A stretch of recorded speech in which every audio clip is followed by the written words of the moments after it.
Ration doctor അടുത്ത വീഡിയോയിലേക്ക് സ്വാഗതം. ഇന്ന് നമ്മൾ പറയുന്നത് വെച്ചാൽ ഇപ്പം മലയാള സിനിമയുടെ ഏറ്റവും നല്ലൊരു വർഷമായിരുന്നു 2024 എന്ന് പറയുന്നത്. കാര്യം ഒരുപാട് സിനിമകൾക്ക് മലയാള സിനിമകൾക്ക് 100 കോടി ക്ലബ്ബിൽ എത്തിച്ചേരാൻ സാധിച്ചു എന്ന് പറയുന്നതാണ് 2024 എന്ന് പറയുന്ന സിനിമയെ സ്നേഹിക്കുന്ന ആൾക്കാർ ഒരിക്കലും മറക്കാത്ത ഒരു വർഷം എന്ന് പറയുന്നത്. അപ്പോൾ ഇപ്പോൾ 2025 തുടങ്ങി. ഇപ്പോൾ 2025 തന്നെ ഒരുപാട് സിനിമകൾ റിലീസ് ചെയ്ത് തുടങ്ങിയിട്ടുണ്ട്.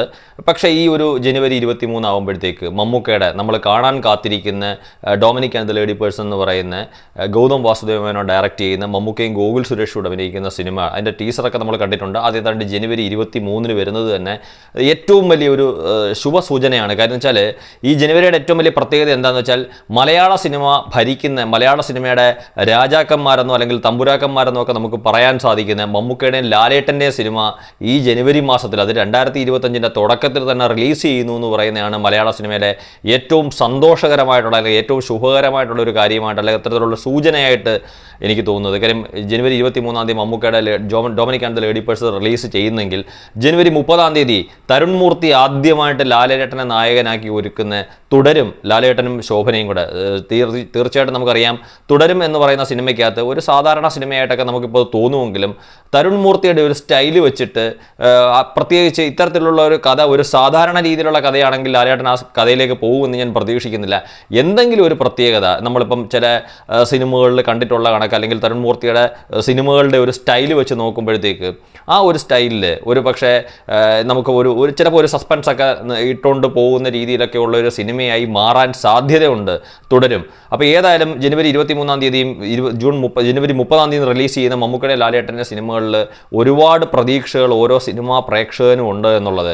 അത് കഴിഞ്ഞ് വരുന്നതാണ് നമ്മൾ എനിക്ക് തോന്നുന്നു കഴിഞ്ഞ കുറേ കാലം കൊണ്ട് പല റിലീസ് ഡേറ്റുകൾ കേട്ടിട്ട് അവിടുന്ന് എല്ലാം മാറ്റിവെച്ച് പിന്നീട് അങ്ങോട്ട് പോയിക്കൊണ്ടിരുന്നത്. ഇനിയിപ്പോൾ സിനിമ എന്ന് റിലീസ് ചെയ്യും അല്ലെങ്കിൽ അത്തരത്തിലുള്ളൊരു സിനിമ റിലീസ് ചെയ്യാനുള്ള സാധ്യതയുണ്ടോ എന്ന് പോലും പ്രേക്ഷകർ ചിന്തിച്ചു പോയ സിനിമയാണ് ബസുക്ക. ഡിനോ ഡെന്നീസ് ആദ്യമായിട്ട് സംവിധാനം ചെയ്യുന്ന സിനിമ. അപ്പോൾ അതിൻ്റെ റിലീസ് ഡേറ്റും ഫെബ്രുവരി 14 പറഞ്ഞിട്ടുണ്ട്. അപ്പോൾ പക്ഷേ ഇതിനകത്ത് ഏറ്റവും വലിയ പ്രശ്നം എന്ന് വെച്ചാൽ ജനുവരിയിലും ഫെബ്രുവരിയിലും റിലീസ് ചെയ്യുന്നത് മമ്മൂക്കയുടെയും ലാലേട്ടൻ്റെയും സിനിമകൾ തന്നെയാണെങ്കിലും ജനുവരി 23 ഫെബ്രുവരി 14 മമ്മൂക്കയുടെ 2 സിനിമകൾ റിലീസ് ചെയ്യുമ്പം ഏതാണ്ട് കഷ്ടിച്ച് 2-2.5 അല്ലെങ്കിൽ 3 ആഴ്ചയ്ക്ക് മാത്രം വ്യത്യാസത്തിലാണ് മമ്മൂക്കയുടെ 2 സിനിമകൾ തിയേറ്ററിൽ റിലീസ് ചെയ്യുന്നത്.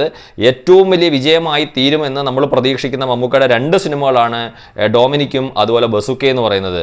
കാര്യം ബസുക്ക എനിക്ക് തോന്നുന്നു വളരെ സ്റ്റൈലിഷ് ആയിട്ടുള്ള ഒരു രീതിയിലേക്കുള്ള ഒരു ക്യാരക്ടറും അല്ലെങ്കിൽ ഒരു കഥയും പോകുമ്പം ഡൊമിനിക് ആൻഡ് ദ ലേഡി പേഴ്സണകത്ത് ഒരു അന്വേഷണവും അതുപോലെ ഒരു തമാശയൊക്കെ കൂടെ കലർന്നിട്ടുള്ള ഒരു സിനിമയാണെന്നാണ് അതിൻ്റെ പുറത്തു വരുന്ന വിവരങ്ങളെന്ന് പറയുന്നത്. ഇതിനിടയ്ക്ക് ലാലേട്ടൻ്റെ തുടരുമെന്ന് പറയുന്ന സിനിമയും കൂടെ വരുമ്പോഴത്തേക്ക് തീർച്ചയായിട്ടും ലാലേട്ടന് പിന്നെ ആ സമയത്ത് ഒരു സിനിമയേ ഉള്ളൂ. പിന്നെ മാർച്ചിൽ എമ്പുരാൻ വരെ ലാലേട്ടൻ്റെ ഒരു സിനിമയ്ക്ക് നല്ലതാണെങ്കിൽ പ്രേക്ഷകരെ തിയേറ്ററിലേക്ക് എത്തിക്കാൻ സാധിക്കുമ്പം മമ്മൂക്ക 2 സിനിമകളിലൂടെ അത് നമ്മൾ പറഞ്ഞ ഒരു 3 ആഴ്ചയുടെ മാത്രം കഷ്ടിച്ച് വ്യത്യാസത്തിൽ 2 സിനിമകൾ, അതായത് നമ്മൾ പറഞ്ഞ കണക്ക് ഒരുപാട് വലിയ വിജയങ്ങളായി തീരാൻ സാധ്യതയുള്ള 2 സിനിമകളായിട്ട് ഇറങ്ങും. അപ്പോൾ ചുരുക്കത്തിൽ ജനുവരിയിലും ഫെബ്രുവരിയിലും ഒക്കെ മമ്മൂക്കയുടെ ലാലേട്ടൻ്റെ സിനിമകൾ കാണാൻ ആഗ്രഹിക്കുന്ന പ്രേക്ഷകന് തിയേറ്ററിൽ പോയി കാണാനും ഇത്തരത്തിലുള്ളൊരു സിനിമ കണ്ട് വലിയ രീതിയിലുള്ളൊരു വിജയം. ഒരു പക്ഷേ എനിക്ക് തോന്നുന്നു കഴിഞ്ഞ വർഷം പല ചെറിയ താരങ്ങൾ ഉൾപ്പെടെയുള്ള ആൾക്കാർ 100 കോടി ക്ലബ്ബിൽ എത്തിയെങ്കിൽ ഈ പ്രാവശ്യം എനിക്ക് തോന്നുന്നു ഒരു പക്ഷേ ചിലപ്പം മമ്മൂക്കയുടെ ഡൊമിനിക്കിലൂടെയോ ബസുക്കിലൂടെയോ അല്ലെങ്കിൽ ലാലേട്ടൻ്റെ തുടരും എന്ന് പറയുന്ന സിനിമയിലൂടെയോ ഈ 2025